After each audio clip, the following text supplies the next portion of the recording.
I was 32 when my mom told me not to come to my sister's wedding. Her exact words were, "Don't even think about coming to the wedding. I don't want your face ruining a single photo." Not, "Maybe we should talk," or "Let's find a way to make this work," or even something passive-aggressive.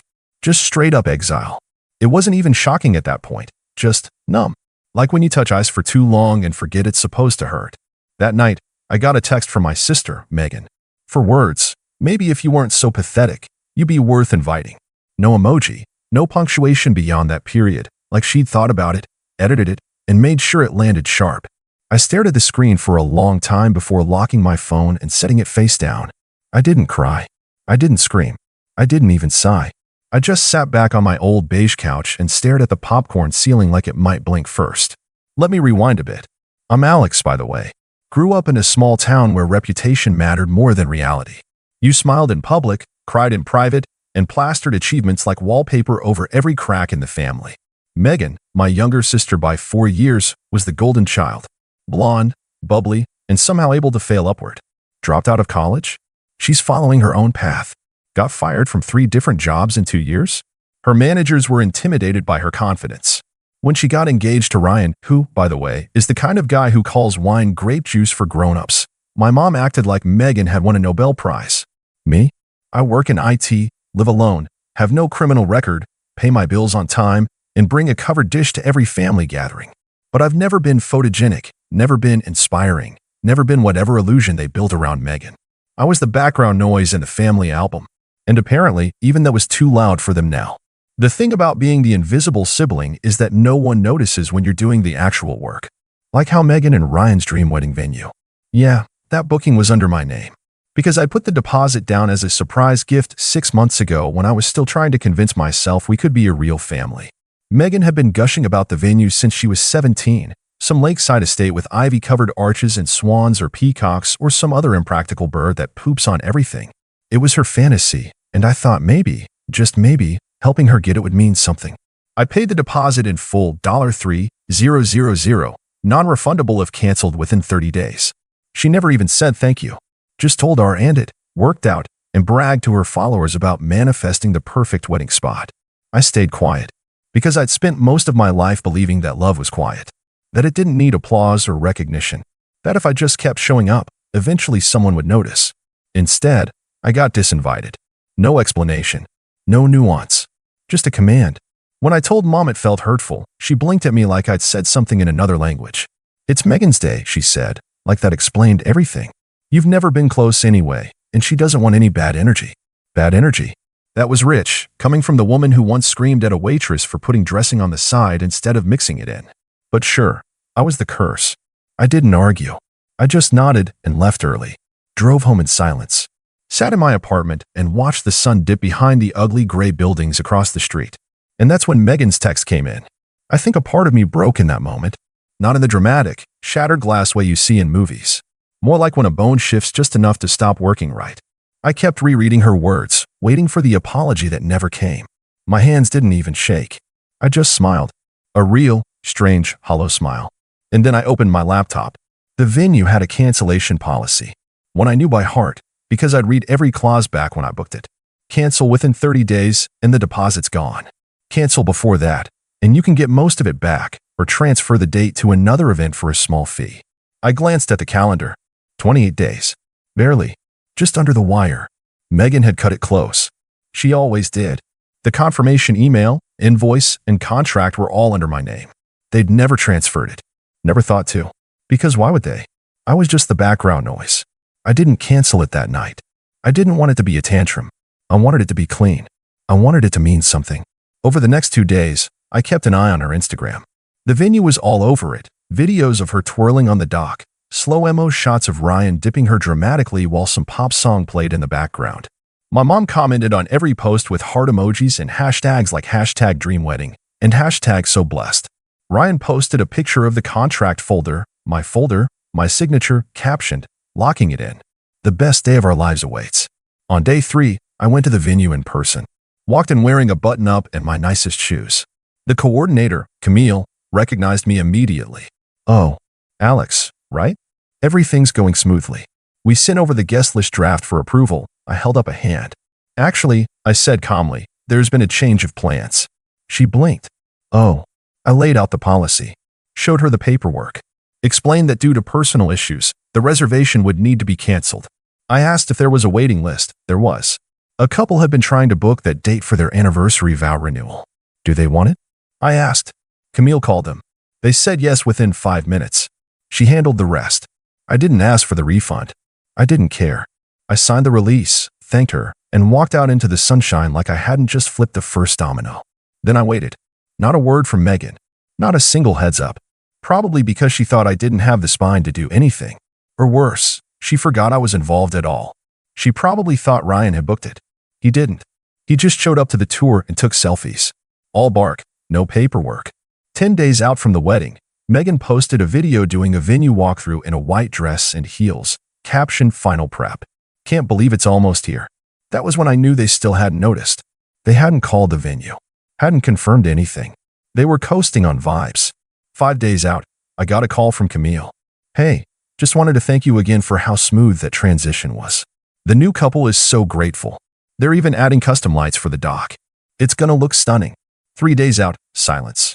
Then, the night before the wedding, less than 12 hours before the guests were supposed to arrive, I finally got a call.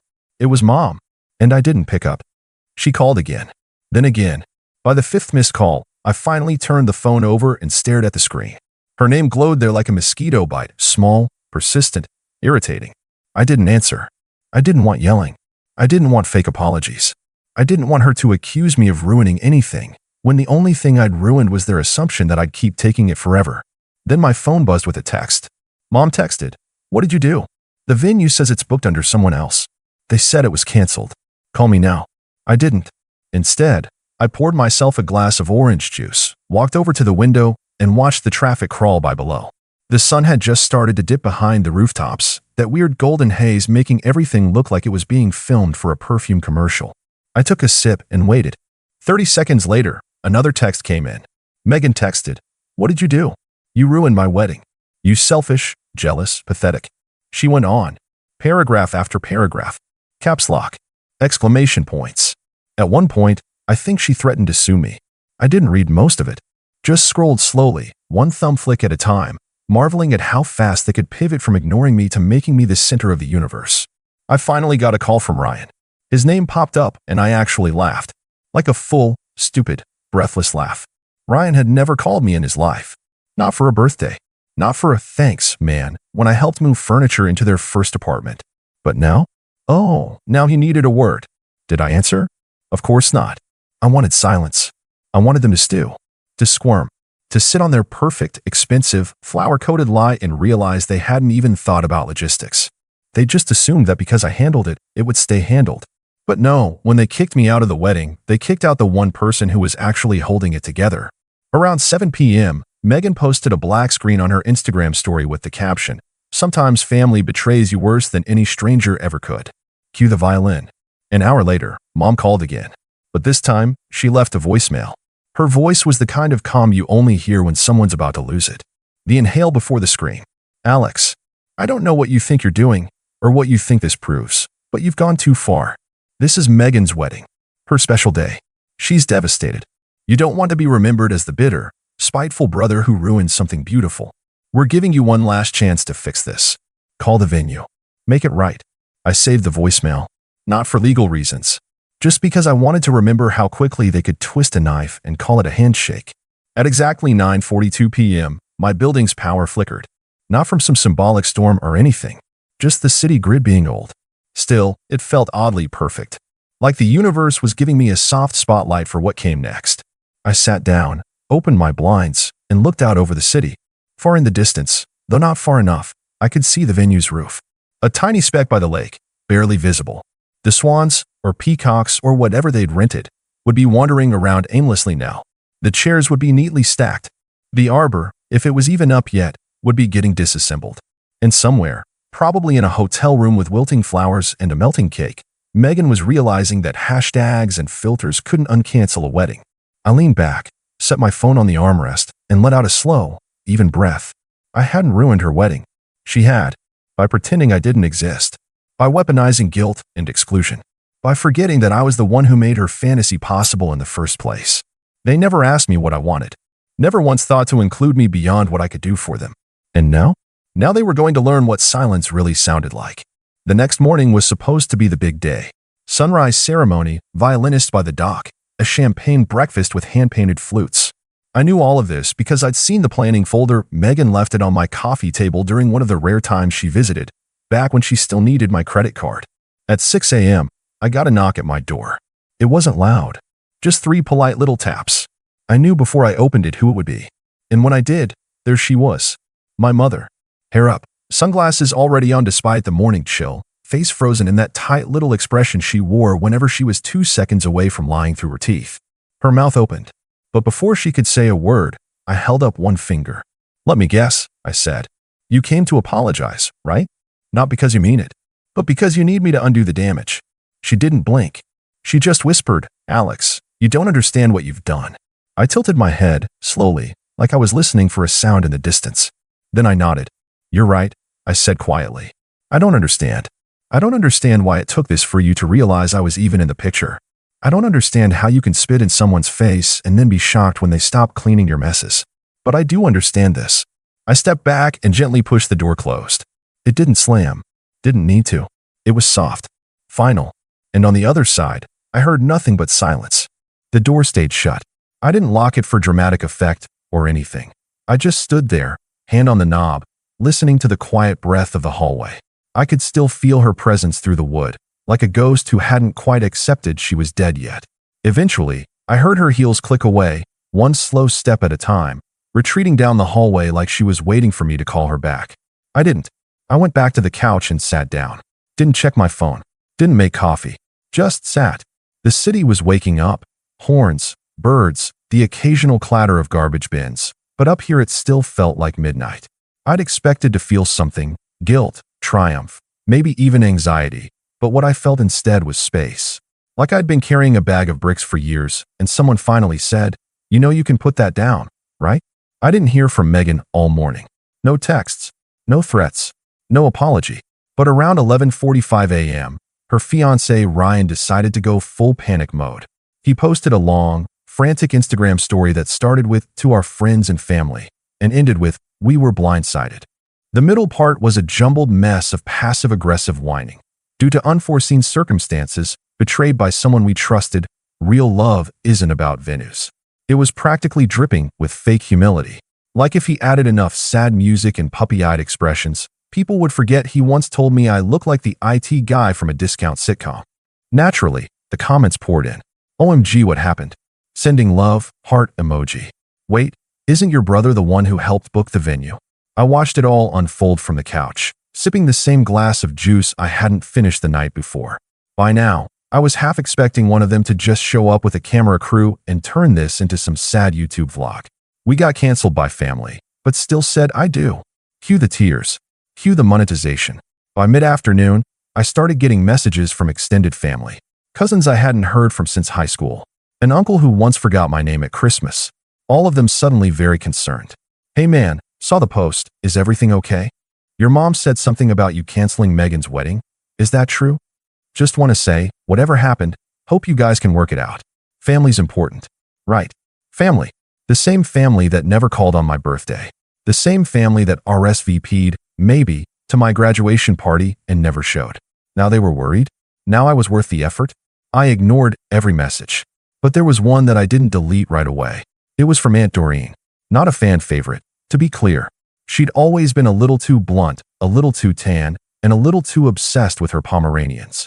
But her message just said, "Heard what happened. Been waiting years for you to stop being the family's doormat. You good?" I stared at it for a long time. Then, finally, I replied, "Yeah, I think I am." That night, the wedding did happen, sort of. Not at the lake. Not with the swans. And definitely not with the catered, champagne-drenched fairy tale they'd promised their friends. No, they scrambled and threw together a backyard setup at our grandparents' house. Which would have been fine if it hadn't rained. Hard. Like, thunderclap every 15 seconds hard. Megan's dress got soaked. The rented canopy collapsed. The makeshift DJ setup shorted out mid-song. There's a photo floating around Facebook now, blurry, dimly lit. Half of Megan's mascara running down her face while she tries to smile through gritted teeth, holding a bouquet that looks like it got salvaged from a highway ditch. But the best part? Ryan's cousin live-streamed the whole thing. And somewhere in the middle of the video, you can hear Megan whisper, hot mic and all, "I swear to God, if he doesn't fix this, I'll make sure his life is over." She didn't say which she meant. Could have been Ryan. Could have been me. But the venom in her voice didn't care. A few days later, the calls started again. This time, less angry, more strategic. First it was Mom. She left a voicemail pretending nothing had happened. "Hey sweetheart, hope you're doing okay. Just wondering if you had time this week to help me with the printer. I think it's jammed again." Then Megan tried. A text. One word, seriously? I didn't answer. Then Ryan reached out, pretending to be the bigger man. His message was a masterpiece of half-hearted diplomacy. "Look, I get it. You were hurt. Things were said. But families shouldn't go to war over one bad day. Let's meet up. Talk it out. Fix things." I left him on read. And then, finally, Megan sent the text that made me pause. "So what's your endgame here? You got your revenge. You happy now?" I stared at that one longer than I expected. Because for a second, I wasn't sure how to answer. Was I happy? Did I feel better? It wasn't like in the movies. No music swelled. No great epiphany. Just quiet. The kind of quiet where you finally realize you don't owe anyone an explanation. But even still, part of me knew this wasn't over. Because Megan doesn't just lose. She rebrands. And I had a feeling she was about to try something bigger than an apology. Or worse, something that looked exactly like one. She didn't message again for a few days after that last text. No more calls from Mom. No fake olive branches from Ryan. Nothing. The silence was eerie, like the calm before a second storm. Except this time, I wasn't sure which direction the thunder would come from. But I knew Megan too well to think she was done. Megan never ended things quietly. If she couldn't win with a wedding, she'd try with a funeral. And if there wasn't one available, she'd host her own pity party and send out RSVP cards to everyone she thought could be weaponized. It was a Thursday afternoon when the next attempt came. I was at work, head down in code, running diagnostics for a mid-sized company's internal server issues, when I got an email notification. The subject line read, "We're sorry. Let's talk?" It was from Megan. She had sent it from her new email address, one she created just for the wedding. The signature at the bottom still had the cheesy tagline, "Ryan and Megan's forever begins now." I almost didn't open it. But curiosity is a persistent itch. Inside was a long, carefully written note, or at least carefully crafted. You could smell the performance in every sentence. She started by saying how difficult things have been, how emotions got the better of us, and how no one's perfect, least of all me.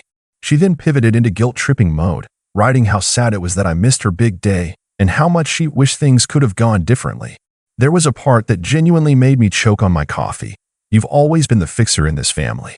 Maybe that's why it hurts so much when you broke something instead." She ended with this, "Let's be adults. Come to dinner. Just you, me, and Mom. No drama, no accusations. Just talk. We're still family." I sat back, staring at the message for a solid 5 minutes. It was a test. Not a real apology, just a probe to see if I was still within reach. Still weak enough to fold. She wasn't sorry I canceled the venue. She was sorry it worked. Sorry I'd stopped being useful. This wasn't about mending the relationship. It was about reasserting control. But I was done playing their games. So I didn't respond. Instead, I pulled up a draft I'd started the day after the wedding, one I hadn't planned on sending, but now felt like the perfect moment. It was addressed to every single vendor Megan and Ryan had booked using my connections or referrals. The caterer, the DJ, the florist, the photo booth company, even the officiant, who I knew personally from college. I explained the situation in brief, told them I was no longer affiliated with anything regarding Megan's event planning business, because yes, she was now trying to spin the botched wedding into a launch for a lifestyle brand, and asked them to remove my name from all correspondence. Then I took it a step further. I created a public post on Facebook, where most of our family still lingered, and laid it all out. Not in a bitter tone, not with name-calling or spite, just the facts. Many of you have reached out to me regarding the wedding and the situation with Megan and Mom. I appreciate the concern. For transparency, I was the one who originally booked and paid for the venue. When I was told I wasn't welcome at the wedding, not just uninvited, but explicitly banned, I canceled my reservation. I did not ruin anything. I simply removed myself from something I was no longer a part of. If you have questions, feel free to ask. I'm done being silent. It exploded.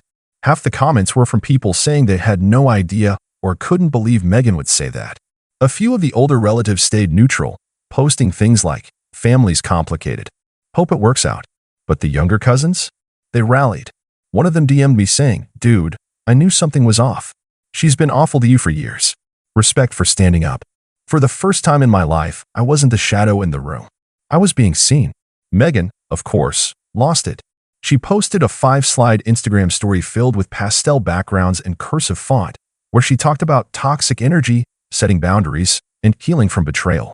It was clearly meant to sound enlightened, but the passive aggression was so thick you could spread it on toast. Then she unfollowed me, blocked me, which was funny considering I hadn't followed her in the first place. But here's where it gets really satisfying. About 2 months later, I got a call from Ryan. I almost didn't recognize the number. I answered out of habit.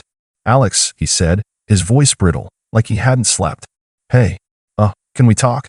I stayed quiet. Look, I know we didn't exactly start off great.